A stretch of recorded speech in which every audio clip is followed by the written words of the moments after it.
last, the very last, so richly, brightly, dazzling yellow. Perhaps if the sun's tears would sing against a white stone. Such a yellow is carried lightly way up high. It went away, I'm sure, because its wish to kiss the world goodbye.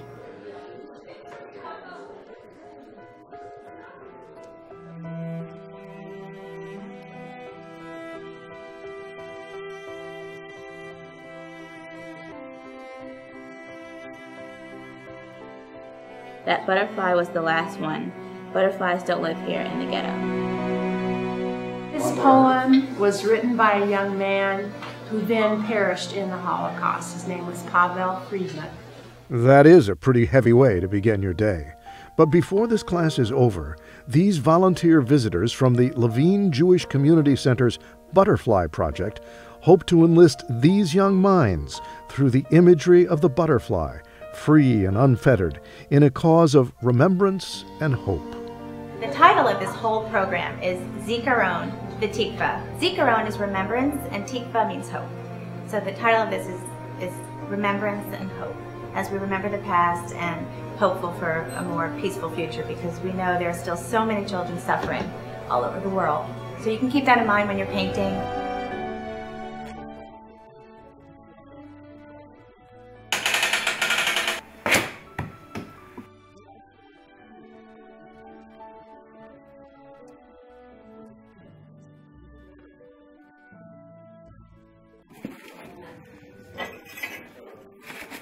This exciting project began in San Diego at the Jewish Academy, and the idea was to memorialize and honor the 1.5 million children that were killed in the Holocaust. And here in Charlotte at the Levine Jewish Community Center, we pledged to make 2,000 butterflies, and we would be a part of this large worldwide project.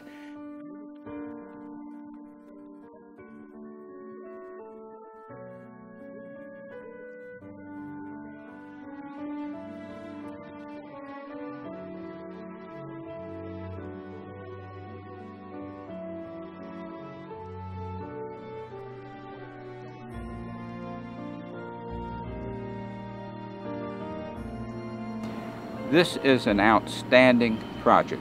I've been involved in a lot of things, but this one just simply, it feels good, it sounds good, and it rings a bell. We found a site that I think is outstanding, the site that we're standing in now. We got a great artist to come up with the sculpture. His name is Paul Russo, who's a local Jewish guy who's a member of the J.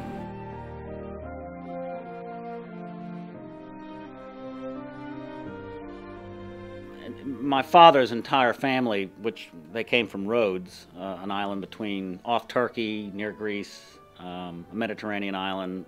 All the Jews on that island were wiped out, all of them.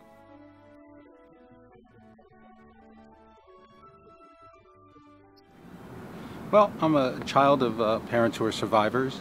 My parents were, my mom was in Auschwitz, my father was in Dachau, and no one in their family survived, not their parents, not their brothers, sisters, and they were it on both sides of the family.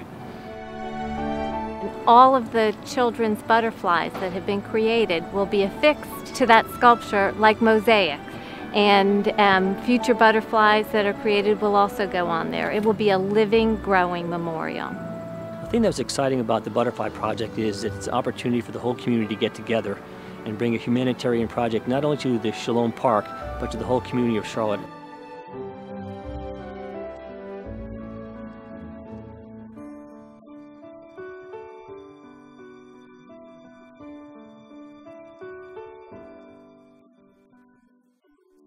My rules, if you do not fit, you will die. Do I have two people who are ready to find their new journey, and that is death? You're dead. You're done. It was an opportunity that I couldn't say no to, and I definitely saw the joy that it brought to my students when they were able to say, I'm creating this butterfly in remembrance of a child who did not have the opportunity to live. I'm living for him, or I'm living for her.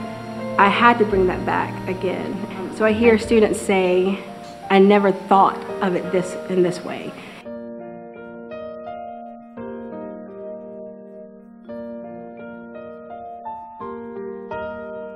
It's like learning something new, learning something that happened in the past that's really serious. There's something new that you've learned. Yeah. Did it surprise you, the size of it, the magnitude? Oh, yes, because I didn't really think, like at first, I didn't really think that it was that, like that many people died. These certificates that we're going to give to you today represent the child that perished in the Holocaust, and it has your name on it, and it says you have made a butterfly in memory of and the name of the child, and if you will, read the name of the child that you painted a butterfly for. Laura Bueller. Thomas Lowinger. Martin Lehman. Suzanne Bickert. It seems like more of a connection instead of just painting a butterfly. It seems like you're doing it for someone. Someone that had to go through this and someone that died because of it. It has more of a sentimental connection to it.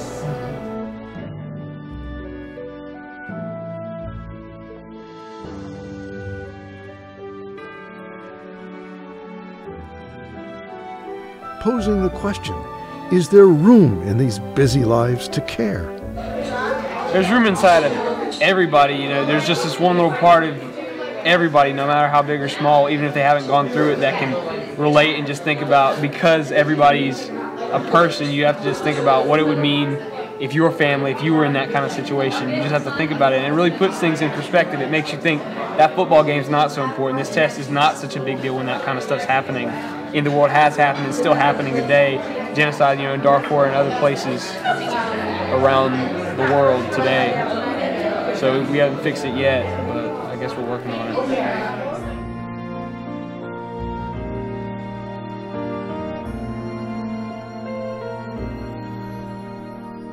Remembrance and hope.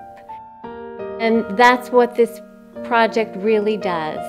It tends to take the lessons of the Holocaust and transform them into action for the future. We try and create an educational content that gets people thinking about how should I act in the future. Leon Anders. Hannah Lowinger. Leo Lerner. Manfred Anders. And that's what inspires us to keep going with the project.